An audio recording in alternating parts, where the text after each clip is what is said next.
Assalamualaikum warahmatullahi wabarakatuh. Shalom Om Swastiastu, Namo Buddhaya, dan salam kebajikan bagi kita semua. Selamat datang di Bisik FH, Bincang Asik Fakultas Hukum Gerakan Kreatif Vol 2.0. Yeay. Tapi sebelumnya aku mau memperkenalkan diri terlebih dahulu. Tapi kalau perkenalan diri tanpa pantun tuh rasanya kayak kurang afdol nih ya. Mungkin aku izin pantun dulu ya, mungkin Kak. Bunga mekar di taman semesta. Cakep. Harumnya wangi menemani pagi. Cakep. Dengan semangat dan penuh cinta, aku Klianta Renata siap menjadi host Bisik Eva edisi kali ini. Yeay, keren. Jadi mungkin langsung aja ya. Buat teman-teman nih, mungkin yang masih kurang familiar sama Bisik FH itu apa sih? Karena mungkin beberapa kali nih lewat TL kalian tentang Bisik FH edisi sebelumnya. Tapi mungkin aku izin memperkenalkan kembali ya. Untuk Bisik FH ini adalah salah satu bentuk dari gerakan kreatif yang diusung oleh bidang PSDM BEM Undip tahun 2025.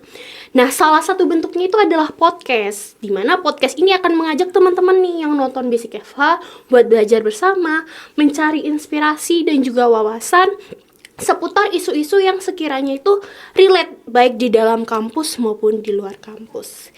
Tapi ngomongin soal perkuliahan dan juga mahasiswa, pasti itu nggak jauh-jauh dari kata produktif. Nah, tapi produktif tuh selalu bagus nggak sih nih? Pertanyaannya adalah produktif apakah selalu bagus? Karena gak bisa dipungkiri kita tuh sebagai mahasiswa itu akan bergelut dengan beberapa kegiatan. Contohnya itu kayak seperti organisasi, terus juga kegiatan akademik, belum lomba-lomba, belum juga kepanitiaan, belum lagi nanti kita mau magang nih. Nah, dalam kegiatan-kegiatan tersebut nih akhirnya kayak terjebak dalam pola pikir kita tuh harus selalu produktif.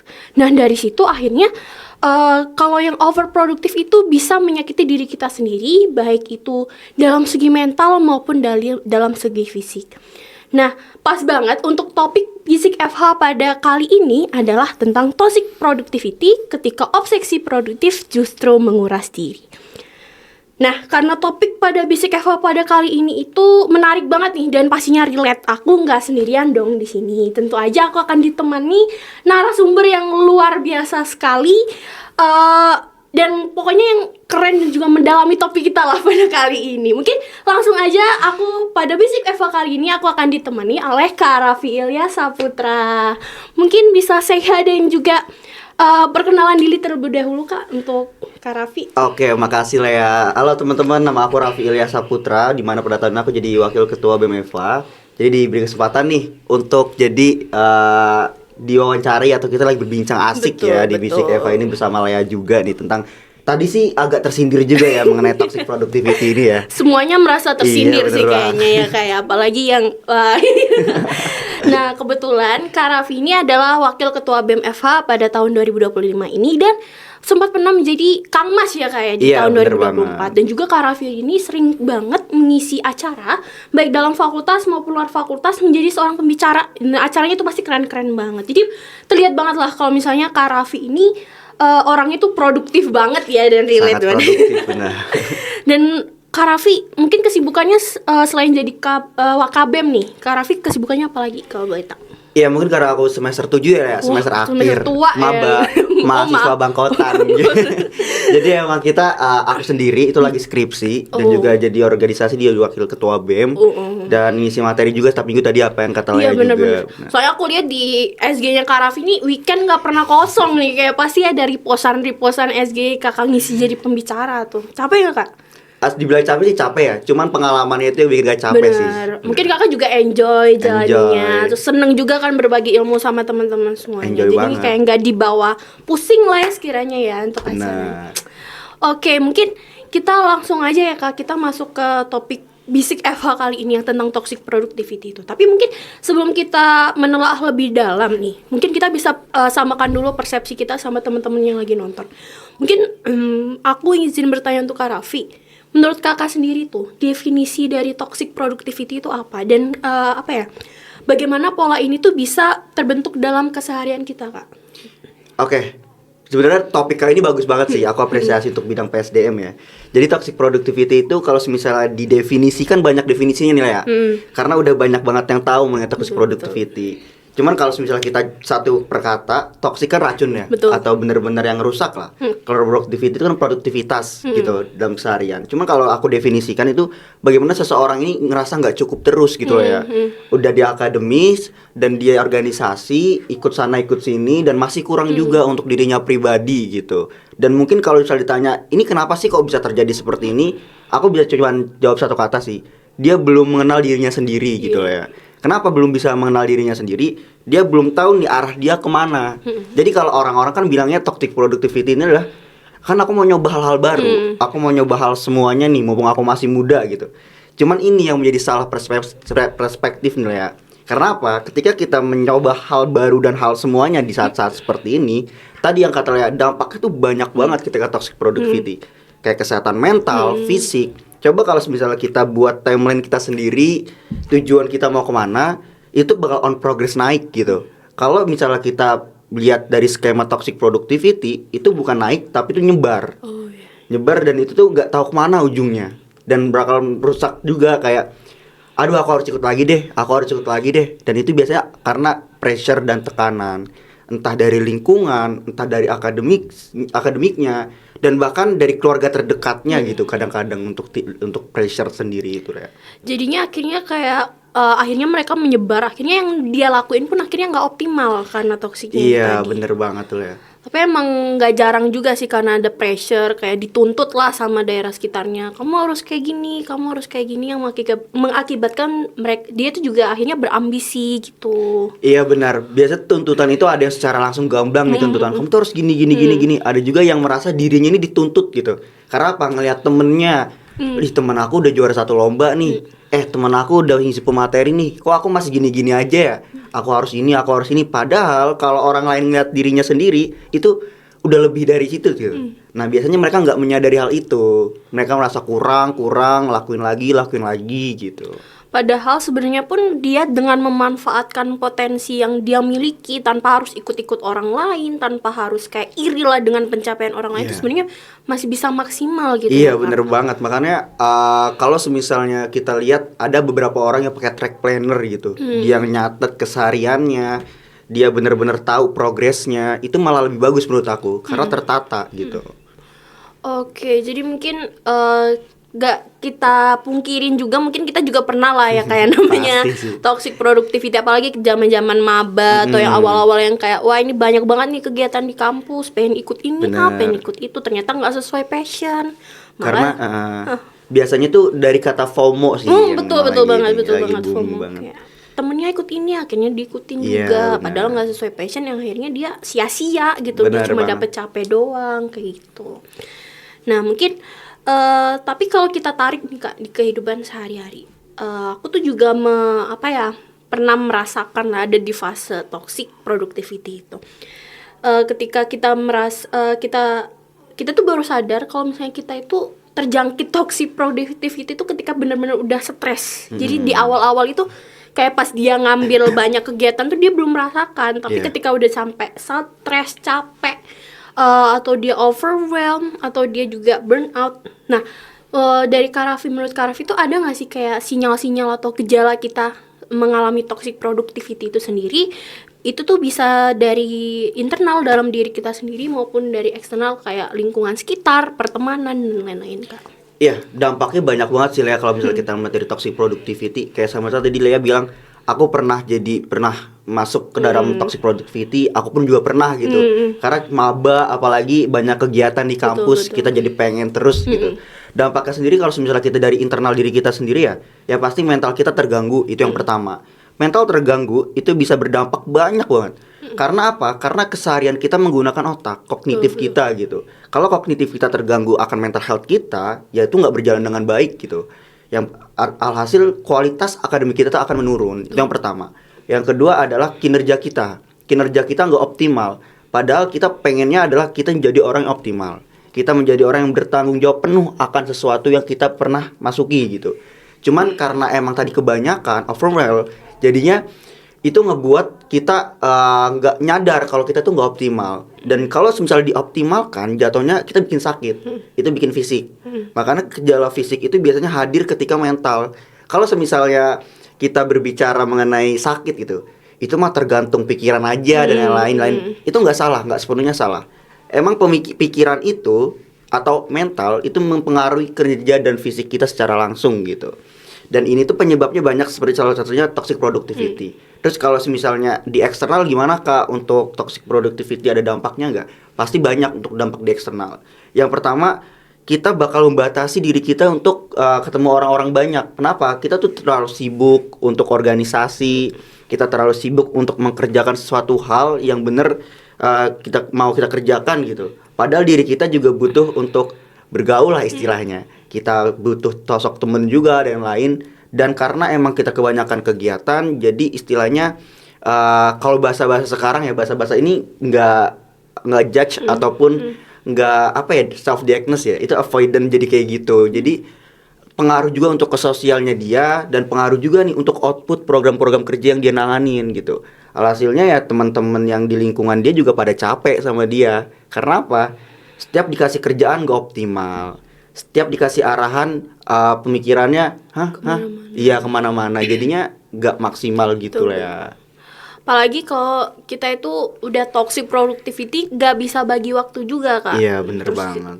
akhirnya cenderung kayak menarik diri dari pertemanan. Akhirnya juga dia kayak jadi introvert kayak istilahnya. Karena teman-temannya pun ngeliat dia kayak dia menarik diri nih, dimana dia menarik diri pun nggak bisa menyelesaikan pekerjaannya dengan tepat waktu. Iya bener, itu sih yang menjadi permasalahan saat ini ya. Karena kebanyakan mahasiswa kan kayak aduh di kuliah capek banget gitu.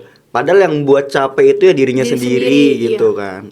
Makanya tadi kalau Lea bilang, Kak Raffi capek nggak untuk setiap minggu gini? Enggak, karena aku enjoy gitu. Dan emang untuk saat ini di tataran aku untuk di semester ini, aku udah mulai mengurangi produktivitasku atau kerja-kerjaku. Aku lebih fokus ke salah satu bidang aja, kayak misalnya aku fokusnya ke BEM, ya udah aku BEM aja gitu. Soalnya kalau misalnya aku lihat lagi di masa lalu itu bener-bener menurutku toksik sih. Karena di semester 3, semester 4 itu aku dalam 2 bulan lombanya 3 kali ya.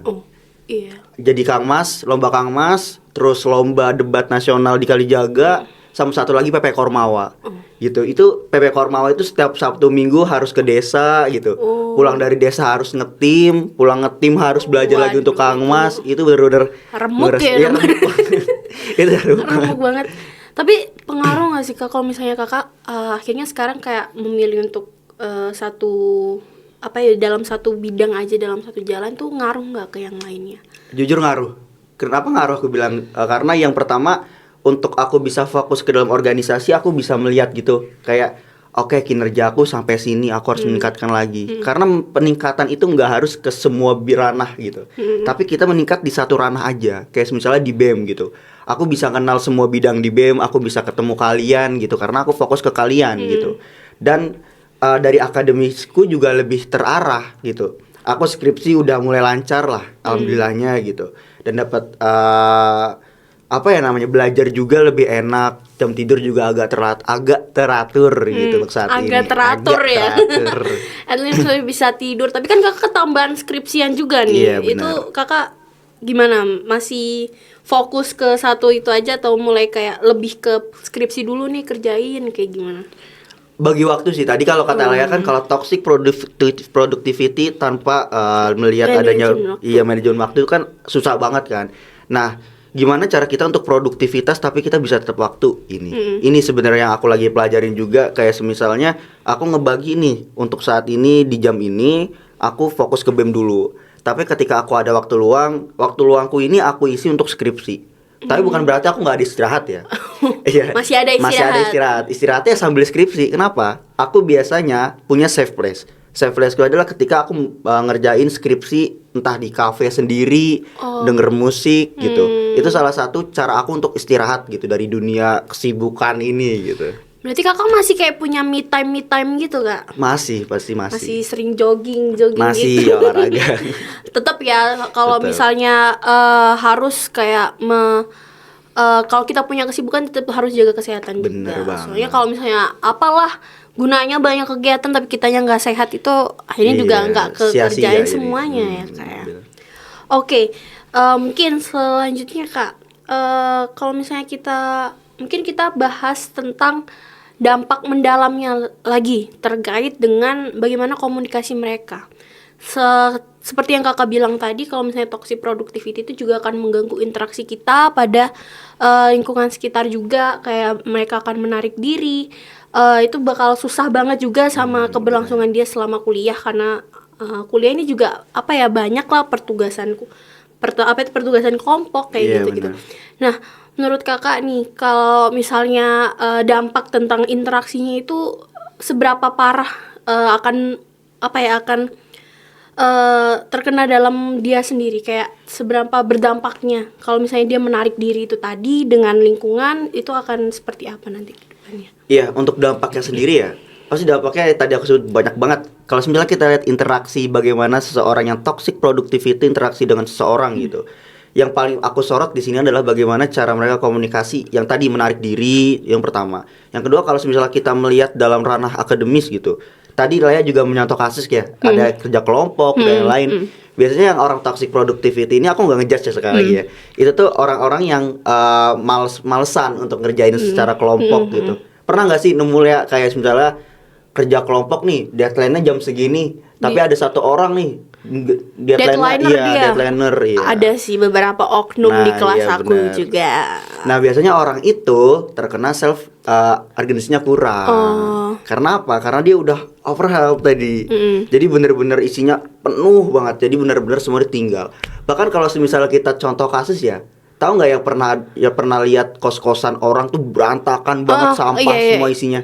Aku lupa namanya disorder. OCD nggak? Bukan, kebalikannya OCD. Oh iya, yang dia tuh nggak peduli lah sama iya, nggak peduli. kebersihannya. Nah, itu salah satunya. Jadi kenapa? Karena mereka tuh udah capek banget, dan menurut mereka naruh-naruh barang itu tergeletak itu nggak apa-apa karena emang mereka capek. Ini lagi tren juga di TikTok kan. Kayak misalnya ketika kamu sudah merasa capek, inilah penampakan kamar kamu. Pernah lihat kan di TikTok kayak gitu. Iya. Itu yang menjadi penyebabnya, itu yang pertama. Yang kedua, yang selanjutnya itu ketika kita berinteraksi dengan seseorang tapi kita itu nggak fokus ya.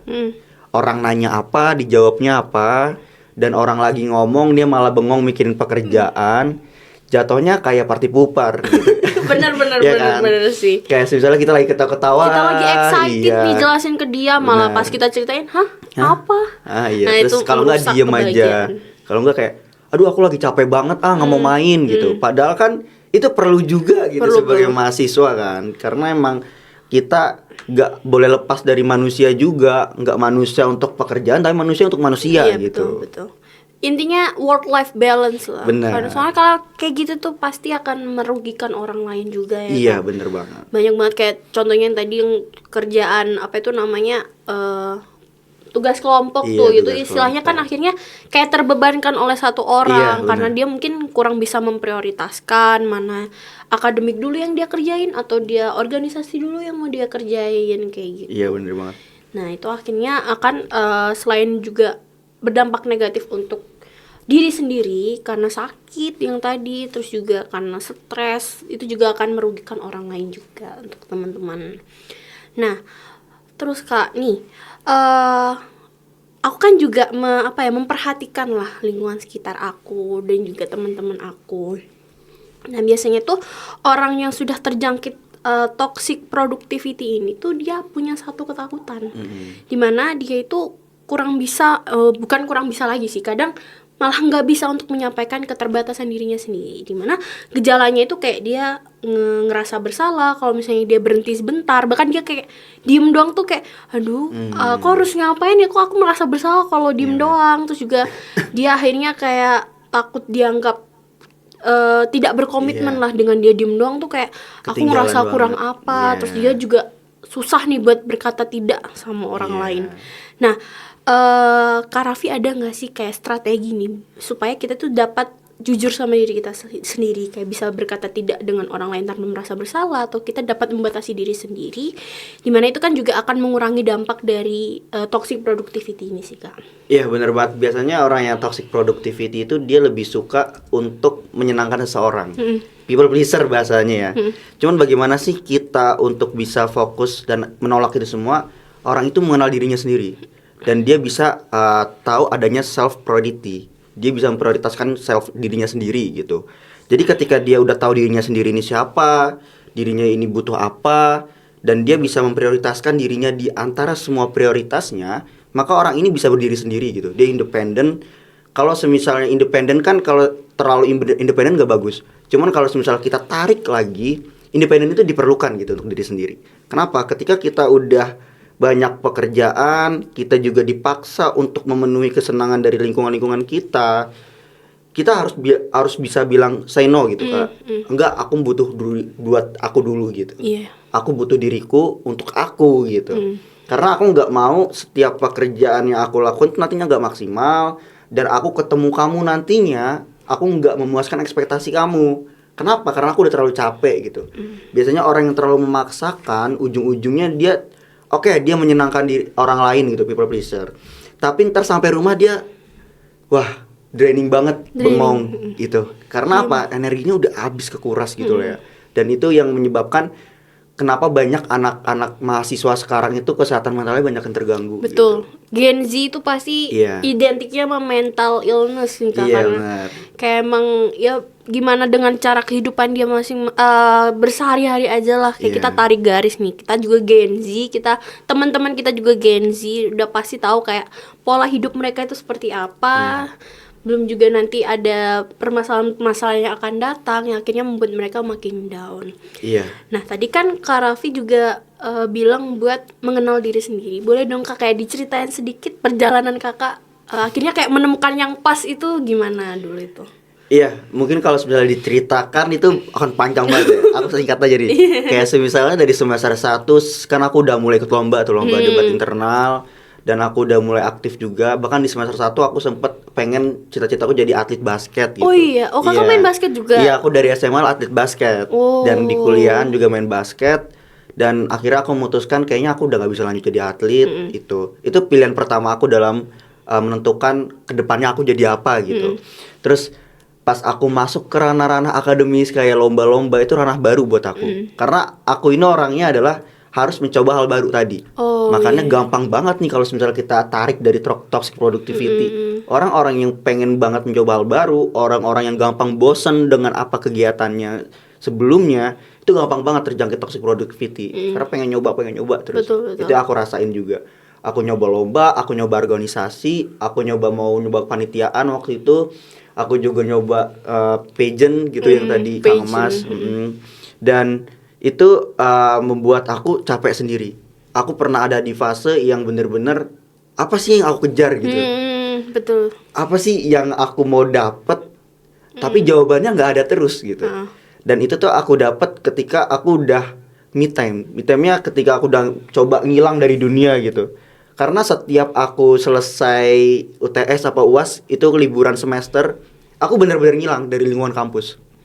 Aku nggak ngechat teman-temanku, aku nggak ngechat orang-orang di kuliahan. Benar-benar aku menikmati hidupku di rumah dengan orang tua dan ke keluarga dan lain gitu. Itu yang ngebuat aku sadar, ternyata orang tuaku pun nggak nuntut aku segininya gitu. Mungkin kemauan sendiri juga yang mengakibatkan kayak gitu.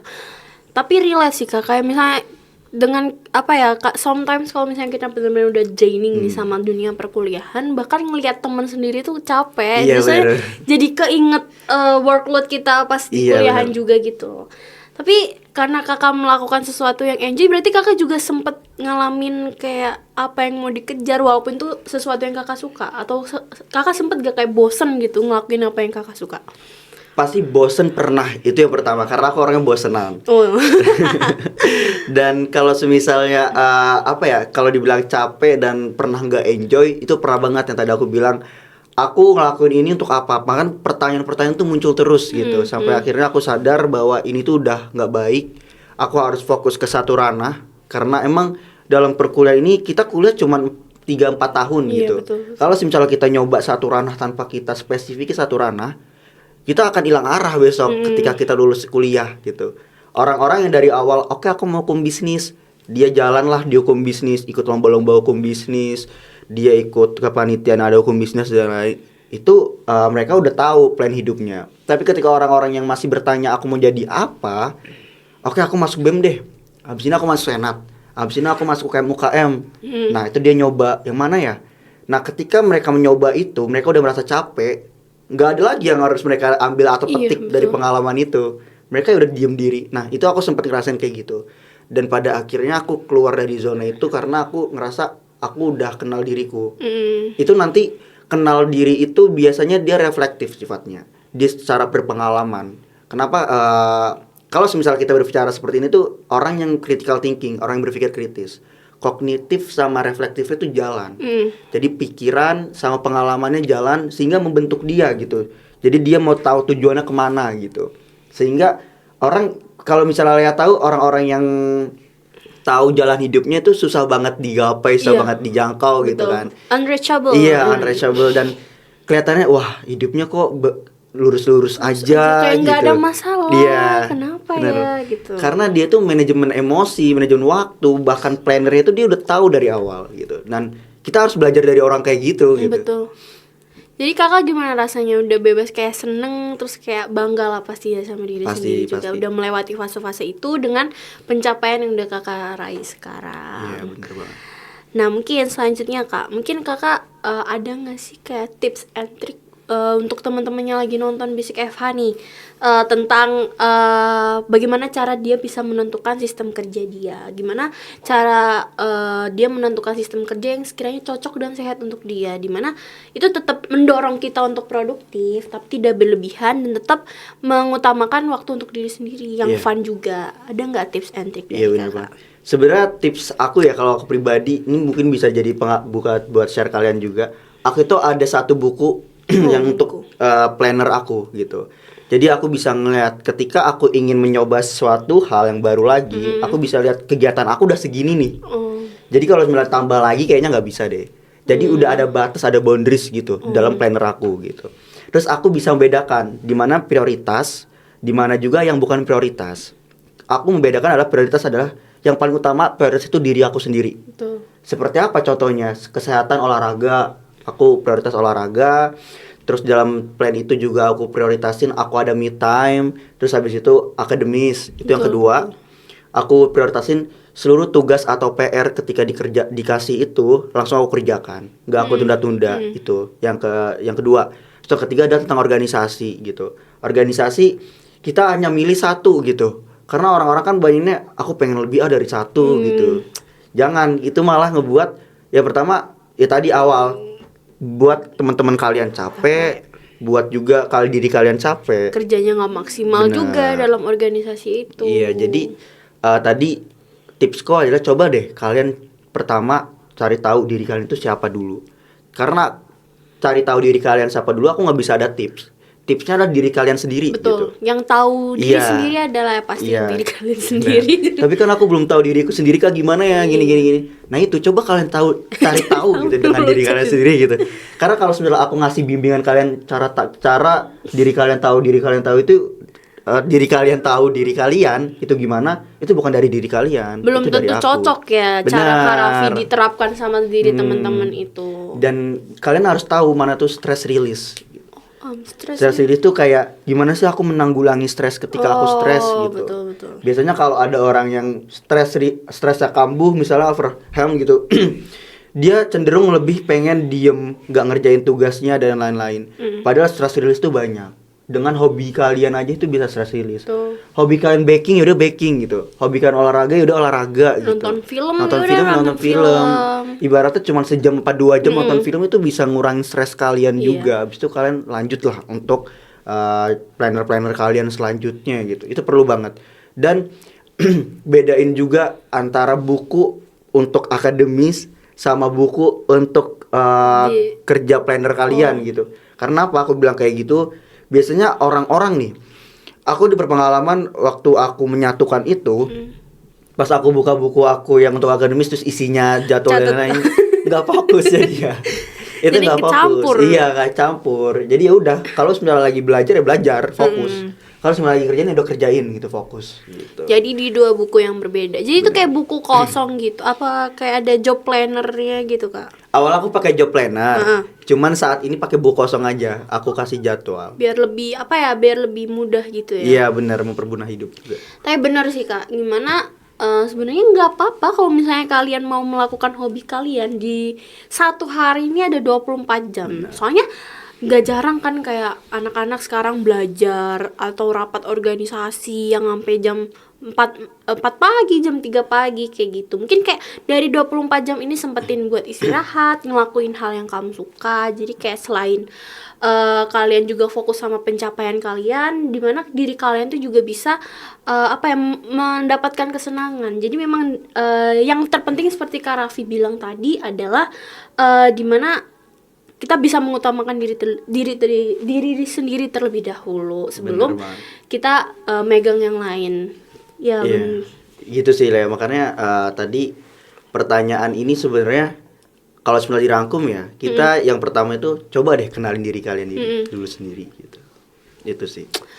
Oke, jadi pembahasan ini udah mulai soalnya emang relate sih Kak. Relate Jadi kita banget juga sama nari benang dari teman-teman FH yang lihat kayak aduh stres sendiri, bangun pagi, kelas pagi tuh udah kusut soalnya Iya. ditanyain kamu ngapain semalam Iya. belajar, kamu ngapain semalam Rapat. rapat, ngetim lomba kayak gitu-gitu kan. Soalnya biasanya malah nggak ada yang nggak mandi gitu. Ada yang nggak mandi, langsung. bahkan ada yang tipsen juga Iya. biasanya ada. Itu kan juga mengganggu akademik Iya, juga. kalau kan bayar UKT mahal ya. Bener, sekolah kalian di sini disekolahin juga mahal sama orang tua. Jangan disia-siakan. untuk Jangan kalian. tipsen. Jangan tipsen ya. Jangan tipsen.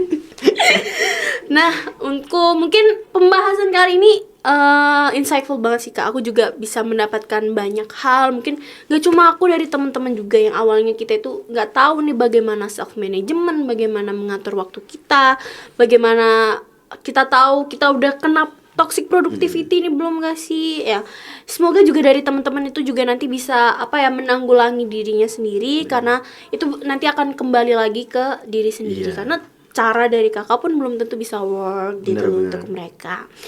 Nah, produktif tuh bagus teman-teman, tapi kalau misalnya berlebihan itu bakal jadi senjata makan tuan, kayak Iya. sebagai racun lah untuk Benar. diri kalian sendiri. Nah, mungkin sebelum aku akhiri nih untuk podcast pada hari ini, mungkin dari Kak Raffi ada ingin yang disampaikan untuk teman-teman FH yang sedang menonton Bisik FH ini terkait dengan topik toxic productivity ini. Iya, mungkin aku salah satu yang aku terapin juga dalam hidupku adalah aku nggak pernah menjadikan seseorang role model ataupun suatu pencapaian harus kayak orang itu. Kenapa? Ketika aku mencapai suatu orang kayak pengen orang itu tuh kayak orang itu, aku bakal ngelakuin semuanya yang berhubungan dengan orang itu dan ngebuat aku nggak enjoy. Tapi ketika role model atau yang aku pengen gapai adalah diriku sendiri, aku jadi tahu diriku itu siapa dan aku mau kemana. Jadi ya tadi awal, coba kenali diri kalian sendiri, jadikan diri kalian role model buat kalian. Karena apa? Ketika kalian role modelkan diri kalian, jadi kalian bisa kemana aja dan enjoy untuk diri kalian, dan kalian bisa terus meningkat sesuai dengan passion kalian. Progress teman-teman. Jadi role model itu bukan untuk ditiru dalam setiap kegiatannya, Benar. tapi dalam bagaimana dia bisa membuat pencapaian dengan apa yang dia suka, Iya. apa yang dia enjoy juga. Jadi nggak harus yang diikutin Iya. semua kegiatannya gitu ya Iya, Kak. benar banget. Oke, jadi mungkin itu tadi adalah, atau kakak mau closing statement lagi? Udah cukup sih itu. Oke, sudah ya. Mungkin aku juga banyak mengucapkan terima kasih banyak untuk Kak Raffi Ilya yang sudah nemenin di Bincang Asik hari ini. Insight-nya benar-benar sangat bermanfaat untuk kita semua dan untuk teman-teman yang lagi nonton. Dan kalau misalnya aku bisa tarik benang merah sedikit nih tentang apa yang kita bahas pada Bisik Eva pada hari ini, pada edisi kali ini adalah toxic productivity ini muncul karena ketika obsesi kita untuk produktif justru bikin kita kehilangan keseimbangan, terus juga capek secara fisik, belum juga capek secara mental, dan juga bisa mengganggu hubungan interaksi kita kepada orang lain, itu baik orang-orang tersayang, teman-teman kita, bahkan keluarga kita sendiri. Nah, itu tuh dari pembahasan yang udah kita bahas tadi, Kak. Kita itu bisa belajar tentang pentingnya mengenali batas diri kita sendiri, terus juga berani bilang cukup tanpa rasa bersalah, dan juga dapat membangun sistem kerja yang sehat dan sesuai baik secara individu maupun kelompok. Nah, pastinya aku juga mau ucapkan banyak terima kasih untuk Kak Raffi dan teman-teman yang sudah stay untuk menonton Basic FH pada edisi hari ini. Jangan lupa untuk tungguin edisi-edisi seru lainnya, karena bakal banyak topik menarik yang pastinya akan relate juga dengan kehidupan mahasiswa, terkhususnya di FH, karena kita ini namanya juga Basic FH. Jadi mungkin aku tutup ya, aku akhiri, aku Klianta Renata. Mohon maaf apabila ada salah kata dan perilaku. Pamit undur diri, see you di Basic FH edisi selanjutnya, teman-teman.